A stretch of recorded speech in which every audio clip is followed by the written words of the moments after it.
Halo teman-teman semua, mari kita mulai pelajaran bahasa Korea kita. Sudah siap bukan? Ya, saat kita mempelajari sebuah bahasa, maka sudah selayaknya kita juga mempelajari huruf yang dipakai dalam bahasa itu.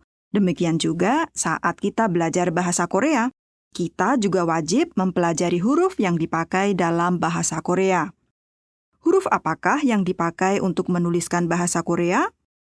Saya yakin banyak di antara kalian, meskipun mungkin tidak tahu namanya, sudah pernah melihat huruf tersebut barang sekilas. Huruf apakah itu? Huruf tersebut adalah Hangul. Ya, Hangul namanya. Adakah di antara kalian yang tahu mengenai sejarah Hangul ini? Menurut catatan sejarah yang ada, Hangul dibuat pada zaman dinasti Joseon. Dibuat pada tahun 1443 oleh Raja Sejong. Sebelum Hangul diciptakan, masyarakat Korea pada saat itu menggunakan karakter Cina untuk menulis. Ya, karakter Cina atau yang biasa kita sebut dengan huruf kanji. Nah, dalam bahasa Korea, huruf kanji atau karakter Cina ini disebut dengan Hanja. Pada saat itu, orang Korea meminjam karakter Cina atau yang disebut Hanja tadi untuk menuliskan kosakata bahasa Korea.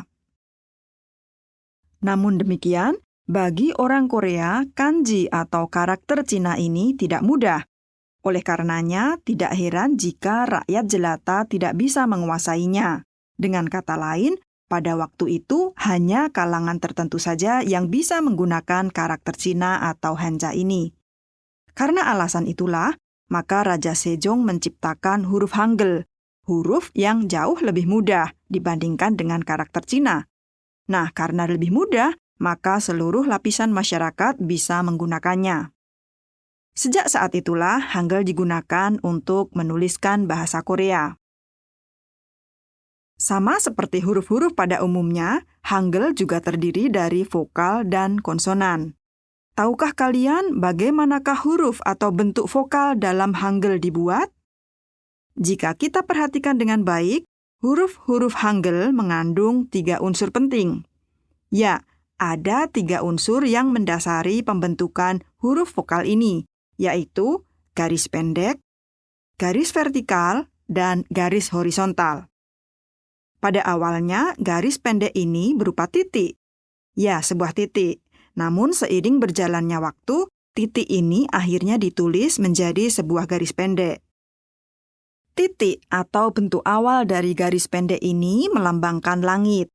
Kemudian garis vertikal melambangkan orang dan garis horizontal melambangkan tanah. Untuk lebih jelasnya bisa dilihat di buku.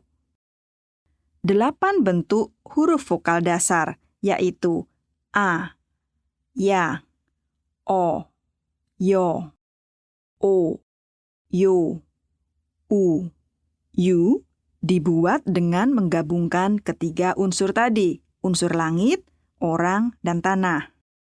Misalnya, vokal A merupakan gabungan antara orang atau garis vertikal dan langit atau titik atau garis pendek.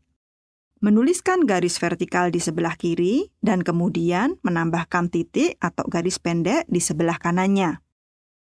Contoh yang lain, vokal O dibuat dengan cara menggabungkan unsur langit dan tanah. Seperti yang bisa kalian lihat di buku, titik atau garis pendek ditulis di atas, dan kemudian garis mendatar atau garis horizontal sebagai simbol tanah ditulis di bawahnya. Kemudian bentuk huruf vokal yang lainnya dibuat dengan cara menggabungkan vokal dasar tersebut. Kalau bentuk konsonan dalam Hangul, bagaimana ya dibuatnya? Sebelum kita bahas tentang hal itu, ada hal yang harus Anda sekalian ketahui sebelumnya, yaitu bahwa dalam bahasa Korea ada 3 jenis konsonan.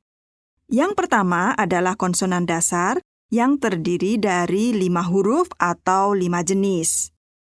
Kelima jenis tersebut adalah G atau yang disebut dengan huruf Giok, kemudian N atau yang dinamakan huruf Nien, M atau Miem, S atau Siot, dan Eng atau Ieng. Nah, Ternyata bentuk 5 konsonan dasar ini dibuat dengan cara meniru bentuk organ artikulasi atau organ pelafalan pada saat menghasilkan bunyi konsonan-konsonan tersebut. Kemudian, dengan menambahkan 1 garis pada konsonan dasar ini, maka terciptalah konsonan 4 yang lainnya, yaitu k atau yang disebut dengan kiek. Kemudian konsonan t atau yang disebut dengan konsonan tiet, p, piep, dan c atau yang disebut dengan konsonan ciet. Coba perhatikan contoh tulisan yang ada di buku. Nampak jelas di sana bahwa huruf konsonan k atau kiek tadi dihasilkan dengan cara menambahkan 1 garis horizontal pada huruf G atau giok.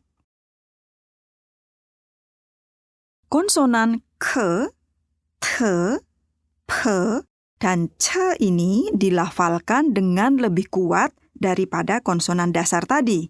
Ya, dilafalkan dengan cara menghentakkan atau meletupkan udara yang lebih kuat dari tenggorokan. Kemudian, konsonan jenis yang ketiga adalah konsonan ke atau yang disebut dengan sang giok, yaitu giok ganda atau giok rangkap. Kemudian, te atau sang diget, se, sang siut, dan ce, sang jiet. Keempat huruf konsonan ini didapat dengan cara menulis double konsonan dasar G, D, Se, dan C. Bisa dilihat di tabel yang ada di buku, keempat konsonan dasar tadi ditulis 2 kali secara berdempetan dan berurutan.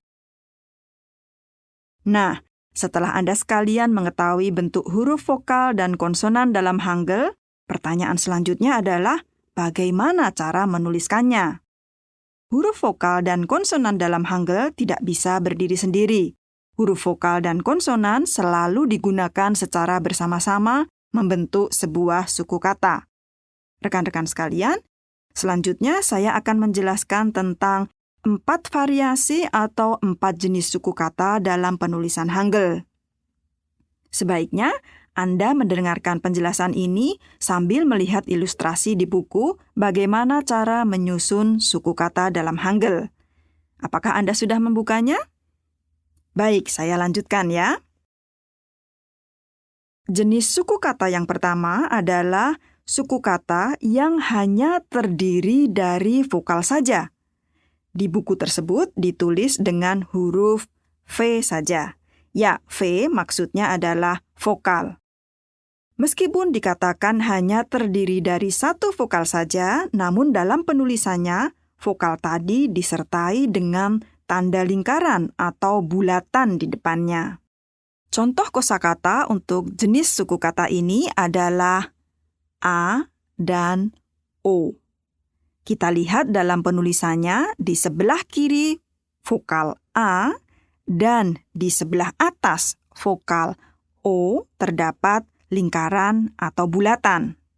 Mengenai hal ini nanti akan dijelaskan lebih detail lagi. Struktur jenis suku kata yang kedua adalah C, V. C adalah konsonan dan V adalah vokal. Ya, artinya jenis suku kata yang kedua terdiri dari gabungan konsonan dan vokal. Ada 2 jenis konstruksi konsonan vokal ini. Yang pertama, konsonan dan vokal ditulis secara berdampingan. Kita ambil contoh suku kata ga. Kita lihat dengan jelas tertulis di buku konsonan G dan vokal A ditulis secara berdampingan. Kemudian, konstruksi konsonan vokal yang kedua adalah konsonan ditulis di atas vokal. Dengan kata lain, vokal ditulis di bawah konsonan. Sebagai contoh, penulisan suku kata gu dilakukan dengan cara menuliskan G di atas U, atau U ditulis di bawah G. Selanjutnya, jenis suku kata yang ketiga adalah VC atau vokal konsonan. Vokal ditulis di atas konsonan atau konsonan ditulis di bawah vokal. Mari kita langsung melihat contoh suku kata yang ada di buku. Di sana tertulis suku kata an. Kita lihat bagian atas dari suku kata tersebut adalah bunyi vokal A yang terdiri dari lingkaran dan A. Kemudian di bagian bawah tertulis konsonan en atau nien. Kemudian jenis suku kata keempat adalah konsonan, vokal, konsonan. Perhatikanlah contoh di buku, konstruksi C, V, C ini pun memiliki dua variasi. Yang pertama, konsonan dilekati dengan vokal di sebelah kanannya, dan kemudian di bawah gabungan konsonan vokal ini dituliskan konsonan. Sebagai contoh suku kata gang, kita lihat konsonan G diikuti dengan vokal A yang ditulis persis di sebelah kanannya. Kemudian di bawah gabungan G dan A tadi dituliskan eng atau lingkaran. Variasi konstruksi konsonan vokal konsonan yang kedua adalah konsonan, vokal, dan konsonan ditulis membentuk satu garis vertikal. Mari kita lihat contoh yang ada, yaitu suku kata gum. Di bawah konsonan G atau giok ditulis vokal O. Dan selanjutnya, di bawah vokal O dituliskan konsonan kedua yaitu konsonan em. Apakah teman-teman sekalian bisa memahami penjelasan saya mengenai jenis suku kata dalam Hangul ini? Jangan khawatir, nanti akan dijelaskan kembali mengenai hal ini. Dan kita juga akan bersama-sama berlatih membaca dan menulis bahasa Korea.